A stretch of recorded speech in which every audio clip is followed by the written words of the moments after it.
আসসালামু আলাইকুম। আসিয়া ওভারসিজ এডুতে আপনাকে স্বাগতম। মালয়েশিয়া সহ বিশ্বের বিভিন্ন দেশে স্টুডেন্ট ভিসায় foundation, diploma, bachelor, masters, PhD, MBBS, engineering, nursing কোর্সে ভর্তি ও ভিসা প্রসেসিং করে থাকি। মাস্টার্স ও পিএইচডি স্টুডেন্ট সপরিবারে ভিসা পাবে। ক্লাস 1 থেকে ক্লাস 9 পর্যন্ত 4 থেকে 17 বছরের বাচ্চার সাথে মা অথবা বাবা ভিসা পাবে। ধন্যবাদ। আসসালামু আলাইকুম। আসিয়া ওভারসিজ এডুতে আপনাকে স্বাগতম। মালয়েশিয়া সহ বিশ্বের বিভিন্ন দেশে স্টুডেন্ট ভিসায় foundation, diploma, bachelor, masters, PhD, MBBS, engineering, nursing কোর্সে ভর্তি ও ভিসা প্রসেসিং করে থাকি।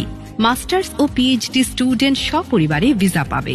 ক্লাস 1 থেকে ক্লাস 9 পর্যন্ত 4 থেকে 17 বছরের বাচ্চার সাথে মা অথবা বাবা ভিসা পাবে। ধন্যবাদ।